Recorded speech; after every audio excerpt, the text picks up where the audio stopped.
Kangan original research பர்சன்ட்ல வெளிவந்த chicken குருமான்னு சொல்லிட்டு episode 3 and 4 தாங்க பார்க்க போறோம். வாங்க நம்ம ரொம்ப பேசாம வீடியோக்குள்ள போலாம். அதுக்கு முன்னாடி நம்ம சேனலை நீங்க சப்ஸ்கிரைப் பண்ணீங்க அந்த பெல் பட்டனை ஆல் வைங்க. அப்பதான் நான் போற வீடியோஸ் எல்லாம் உங்களுக்கு இன்ஸ்டன்டா நோட்டிஃபிகேஷன் காட்டும். வாங்க வீடியோக்குள்ள போலாம். நம்ம வெப்சீரிஸோட ஸ்டார்டிங் சீன்ல அந்த கிளினிக் தாங்க காட்டுறாங்க.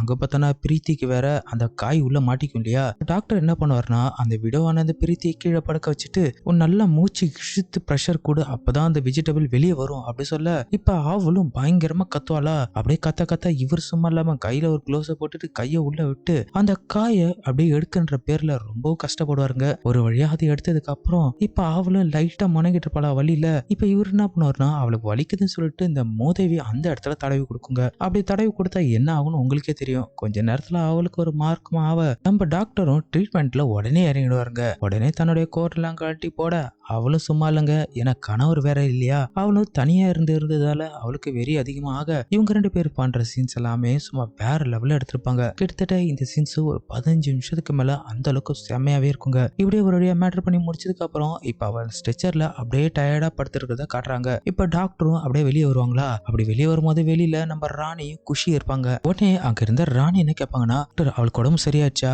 அவளுக்குள்ள மாட்டிட்டு இருந்தா காயை வெளியே எடுத்துட்டீங்களா அப்படின்னு சொல்லி கேட்கும் போது அதுக்கு டாக்டரும் நீங்க கவலைப்படாதீங்க, அதை நான் வெளியே எடுத்துட்டேன், அவ இப்ப நார்மலா தான் இருக்கா அப்படி சொல்ல மாட்டது. பக்கத்துல இருந்த குஷி என்ன கேட்பானா, டாக்டர் இப்ப அவளுக்கு உடம்பு சூடெல்லாம் தணிஞ்சிருச்சு இல்லையா, நீங்க சூடு எல்லாமே போக்கிட்டீங்க இல்லையா அப்படின்னு ஒரு மார்க்கமா கேட்க அதெல்லாம் தாராளமா நான் பண்ணிட்டேன், இதுக்கப்புறம் அவர் நார்மலா ஆயிடுவா, அப்புறம் நீங்க பண்ண வேண்டியது என்னன்னா ஒரு 3 நாளைக்கு அவளுக்கு மருந்து தரேன், மருந்து மட்டும் 3 நாளைக்கு கொடுங்க, அதுக்கப்புறம் அவன் சரியாயிடுவா, சரி இப்ப நீங்க போங்க, நான் கொஞ்ச நேரத்துல அவளை டிஸ்சார்ஜ் பண்ணி அனுப்பிடுறேன் அப்படி சொல்லிட்டு இப்ப அவங்க 2 பேர்த்த அனுப்பும் போது இப்ப இவங்களும் அங்கிருந்து கிளம்புவாங்களா. அப்படி கிளம்பும் போது இந்த டாக்டர் என்ன பண்ணுவார்னா டப்புன்னு குஷியோட கையை மட்டும் பிடிச்சி இழுத்து நீல அவ போகட்டும் அப்படி சொல்லிட்டு இப்ப இந்த டாக்டர் அந்த குஷிட்ட என்ன கேட்பாங்கன்னா, பரவாயில்ல நீ பெரிய விஷயம் பண்ணிட்ட, இதே போல நீ ஒவ்வொரு ஆடா பிடிச்சி எடுத்துட்டு வா, நான் அதை வெட்டுறேன், அதுல வர லாபத்துல உனக்கு நான் ஒரு பங்கு தரேன் அப்படி சொல்லும் போது இதை கேட்ட அவளும் நீங்க கவலைப்படாதீங்க டாக்டர், நான் தான் இருக்கேன் இல்லையா, உங்களுக்காக அடுத்த ஆடும் நான் ரெடி பண்ணி வச்சிருக்கேன் அப்படி சொல்லும் போது இது அடுத்த ஆடு ரெடி பண்ணிட்டியா, யார் அது அப்படின்னு இவர் கேட்க அதுக்கு அவளும் தான் அங்க போறாளையா ராணி, அவதான் உங்களுக்கு அடுத்த ஆடு அப்படி சொல்லும் போது அவ மேல எனக்கு ரொம்ப நாளா கண்ணா இருக்கு, சீக்கிரமா அவளை ரெடி பண்ணு, நான் ரொம்ப நாளா காத்துட்டு இருக்கேன் அப்படின்னு இந்த டாக்டர் சொல்ல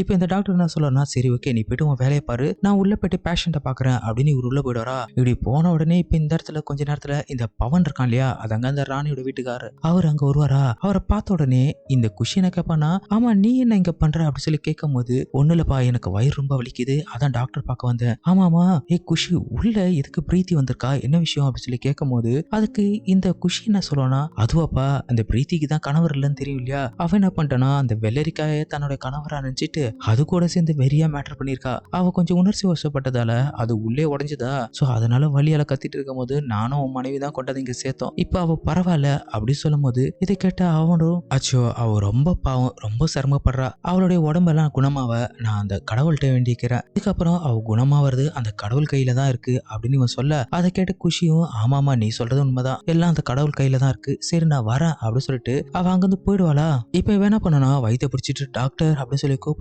இப்ப அவரும் உள்ள இருந்து என்ன விஷயம் அப்படின்னு சொல்லி கேட்க எனக்கு வயிறு வலிக்குது உங்க பார்க்க வந்திருக்கேன் அப்படி சொல்லும் போது அதுக்கு டாக்டரும் நீ கொஞ்ச நேரம் வெளியே வெயிட் பண்ணு, நான் கொஞ்ச நேரத்துல வந்துடுறேன் அப்படின்னு சொல்லும் போது இவனும் வெளியே உட்காந்துருப்பானா. அப்படியே இந்த சீனை கட் பண்ணிட்டு இப்ப அடுத்த சீன் தாங்க காட்டுறாங்க. இந்த சீன்ல பார்த்தோன்னா நம்ம பிரீத்தி என்ன பண்ணுவானா அவளுடைய பெட்ரூம்ல படுத்துட்டே இருக்கும் போது அவளுக்கு தூக்கமே வராதுங்க.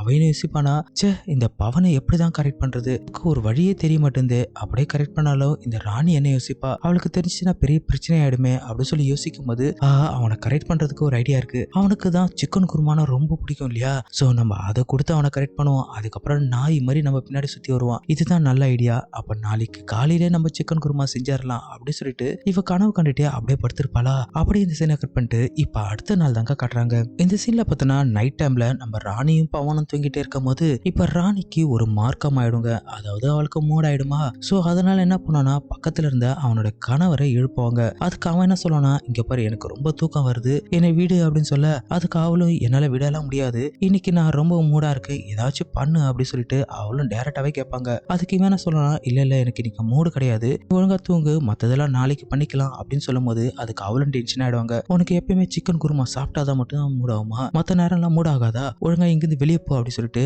அவனை கீழே தள்ளி விட்டுருவாங்க. தள்ளி விட்டோன்னே இவனும் ஏன் இப்படி பண்ற, என்னை இங்க படுக்க விடு அப்படி சொல்லும் போது அதெல்லாம் ஒண்ணு தேவை நீ கீழே படு அப்படி சொல்லிட்டு அவனை தள்ளி விட்டுட்டு அவன் மேல படுத்துருவாங்க. அப்படியே இந்த சீனை கட் பண்ணிட்டு இப்ப அடுத்த சீன் தாங்க காட்டுறாங்க. இந்த சீன்ல பார்த்தோன்னா நம்ம பிரீத்தியா வீட்டுல உட்காந்து வெங்காயத்தை வெட்டிட்டு இருப்பாங்க. அப்படி கட் பண்ணிட்டே இருக்கும்போது அந்த இடத்துக்கு அந்த பவன் வராங்க. வந்த உடனே அட பிரீத்தி நீங்க எப்படி இருக்கீங்க அப்படி சொல்லி கேட்கும்போது அட பவன் நான் நல்லா இருக்கேன், அம்மா நீங்க எப்படி இருக்கீங்க அப்படின்னு கேட்க அதுக்கு அவரு நல்லா இருக்கேன்னு சொல்லிட்டு இப்ப இவர் என்ன கேட்பாருன்னா அம்மா ராணி இங்க வந்தாளா, அவளை ரொம்ப நேரமா காணும் அப்படி சொல்லும்போது ராணியா அவ இங்க வரவே இல்லையே அப்படின்னு இவ சொல்ல அம்மா என்ன இது இன்னைக்கு சமையல் வேற லெவல்ல இருக்கும் போல, யாராச்சும் விருந்தாடி வராங்களா இல்ல ஏதாச்சும் நல்ல நாளா அப்படி சொல்லி கேட்க அதுக்கு இவளும் சச்சா அப்படியெல்லாம் கிடையாது, இன்னைக்கு எனக்கு சிக்கன் குருமா சாப்பிடணும்னு ஆசை, அப்படியே விருந்தாடி வந்தாலும் அவங்களுக்கு கொடுக்கறதுக்கு நான் தயாரா தான் இருக்கேன் அப்படின்னு ஒரு மார்க்கமா சொல்ல இதை புரிஞ்சுக்கிட்டே ஆகணும்.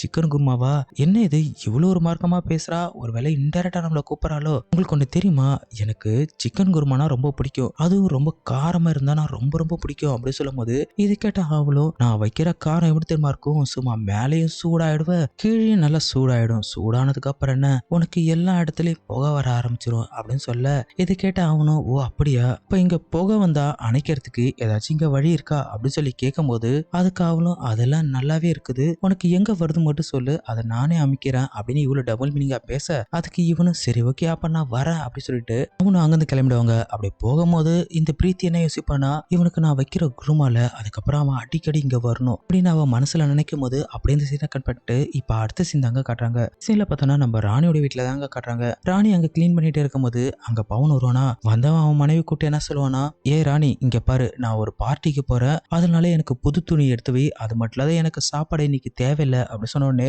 இதை கேட்ட அவளும் டென்ஷன் ஆயிடுவா, இது சாப்பாடு தேவையில்லையா, அதுவும் எந்த பார்ட்டிக்கு நீ போற அப்படி சொல்லி கேட்கும்போது ஏன் இவ்வளவு கேள்வி கேட்கற, நான் என் ஃப்ரெண்ட்ஸோட பார்ட்டிக்கு போறேன், அதெல்லாம் நீ கேள்வி கேட்காத, நான் போயிட்டு சீக்கிரமா வந்துடும் அப்படி சொல்லும்போது அதெல்லாம் முடியாது நானும் வருவேன் அப்படி சொல்லும்போது இங்க பாரு அங்க வெறும் ஆம்பளைங்க தான் வருவாங்க, லேடிஸ்க்கு அங்க அலோடு கிடையாது, நான் போயிட்டு உடனே வந்துடுவேன், சாப்பாடு மட்டும் நீ செய்யாத அப்படின்னு சொல்லிட்டு சொல்லும்போது அவளும் சந்தேகத்தோட நீ பார்ட்டிக்கு தான் போறியா உண்மை சொல்லு அப்படி சொல்லும்போது நான் சத்தியமா பார்ட்டிக்கு தான் போறேன், நான் இந்த பழைய துணியோட போனா உன்னதான் தப்பா நினைப்பாங்க, அதனாலதான் புது துணி கேட்டேன், என் மேல சந்தேகப்படாம புது துணி கொடு அப்படி சொன்னதுக்கு அப்புறம் இப்ப அவளும் ஓகே சொல்லிவிடாளா. அப்படியே அந்த சீனை கட் பண்ணிட்டு இப்ப அடுத்த சீன் தாங்க காட்டுறாங்க. நம்ம ஹீரோ என்ன பண்ணோம்னா நேரா அந்த பிரீத்தி வீட்டுக்கு போக அவளும் என்ன பண்ணுவானா இவனுக்கு சப்பாத்தியும் அதுக்கப்புறம் இவனுக்கு பிடிச்ச அந்த சிக்கன் குருமாவும் செஞ்சு வச்சிருப்பாளா, அவனும் நல்லா சாப்பிட்டதுக்கு அப்புறம் என்ன ஆகணும் உங்களுக்கே தெரியும் இல்லையா, சோ அவனுக்கு குருமா சாப்பிட்டாவே மூட் ஆனதால நேரா அந்த பிரீத்தி கூட்டிட்டு பெட்ரூம்குள்ள போயிடுவாங்க. போனதுக்கு அப்புறம் இதனுடைய 3rd எபிசோடு முடிச்சிருப்பாங்க. அப்படியே வாங்க கண்டினியூஸா 4th எபிசோடும் பாத்திரலாம். 4th எபிசோட்ல பாத்தீங்கன்னா உள்ள கூட்டு பணம் சும்மா இல்லங்க, அந்த பிரீத்தியை வச்சு பண்ற சீன்ஸ் எல்லாமே சும்மா வேற லெவல்ல இருக்கும். இவளுக்கு வேற கணவர் வேற இல்லையா, சோ ரொம்ப நாள தனிமையிலே இருந்ததால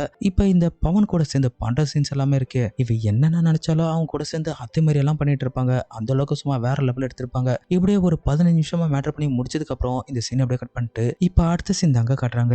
இந்த சீன்ல பார்த்தனா பவன் வீட்டுக்கு போயிருப்பான் இல்லையா, போனவன் அவன் மனைவி கிட்ட எனக்கு பசிக்குது சாப்பாடு கொடுன்னு சொல்ல அவளே எடுத்து அந்த டீ கொடுப்பாளா, உடனே அதை பார்த்து டென்ஷன் ஆயிட்டு நீ பண்றதெல்லாம் சரியில்லை, 3 நாளா இதே டீயை கொடுத்துட்டு இருக்கா, ஏன் சமைக்க மாட்டேற அப்படின்னு சொல்லி கேட்கும்போது ஆமா அன்னைக்கு சமைச்சு வச்சு சாப்பிடலாம் தூக்கி வெளியே தான் கொட்டினேன், உன்னை நம்பி நான் ஏன் சமைக்கணும், நீ இதுக்கப்புறம் டீ தான் குடிச்சிட்டு வெளியே போ அப்படின்னு சொல்லும் போது இதை கேட்ட அவனும் டென்ஷன் ஆயிடுவான். இதுக்கப்புறம் திமிர்ல என்கிட்ட காட்டாத, இதுக்கப்புறம் நான் வெளியில போய் சாப்பிட்டுக்கிறேன் அப்படின்னு சொல்லும்போது ஏன் உனக்கு வெளியில யாராச்சும் கிடைச்சிட்டாளா அப்படின்னு சொல்லி கேட்க அதுக்கு இவனும் டென்ஷன் ஆயிட்டு உனக்கு இது தேவையில்லாதது அப்படின்னு சொல்லிட்டு அவனும் அங்கிருந்து கோச்சிட்டு போயிடுவாங்க. போனவன் நேரா அந்த பிரீத்தியோட வீட்டுக்கு தாங்க போவாங்க. அவளை பார்த்தனா இவனுக்காகவே சிக்கன் குருமா செஞ்சு வச்சுட்டு உட்காந்துருப்பாளா, சோ பார்த்தவன் அதை சாப்பிட்டுட்டு செம மூடாயிட்டு வழக்கம் போல அந்த கட்டிலே வச்சு அந்த பிரீத்தியை பண்ற சீன்ஸ் எல்லாமே சும்மா வேற லெவல்ல எடுத்திருப்பாங்க. அப்படியே இந்த ஒரு சீன்ஸை ஒரு 10 நிமிஷத்துக்கு மேல வேற லெவல்ல இருக்குங்க. அந்த கட்டில அவளை குப்புற போட்டு செய்யற சீன்ஸ் எல்லாமே இப்படியே செஞ்சு முடிச்சுட்டே இருக்கும் போது இதே டைமுக்கு அந்த ராணியும் தேடிட்டு வந்துருவாங்க. வந்தவ இவங்க 2 பேரும் மேட்டர் பண்றதை பார்த்த உடனே கத்துவாளா, ஆனா அவன் என்ன பண்ணா சரியான இதுல இருக்கிறதால அதெல்லாம் கண்டுக்காம அந்த பிரீத்தி கூட வெறியாவே பண்ணிட்டு இருப்பாங்க. உடனே செருப்பு கழட்டி தூக்கி அடிக்கும் போது தான் தெரியுது டப்புன்னு ராணி எழுந்து உட்காந்துட்டு கத்துவாங்க. என்னன்னு பார்த்தோன்னா ராணி இதெல்லாமே கனவா கண்டுட்டு இருப்பாங்க. இதனுடைய 4th எபிசோடு முடிச்சிருப்பாங்க. கூடிய சீக்கிரத்துல இதனோட அடுத்த பாகம் வந்துச்சுன்னா அதுவும் நம்ம சேனல்ல பார்த்தலாங்க. இதனோட வருது நான் உங்கள் மிஸ்டர் பிஜே. Thank you guys.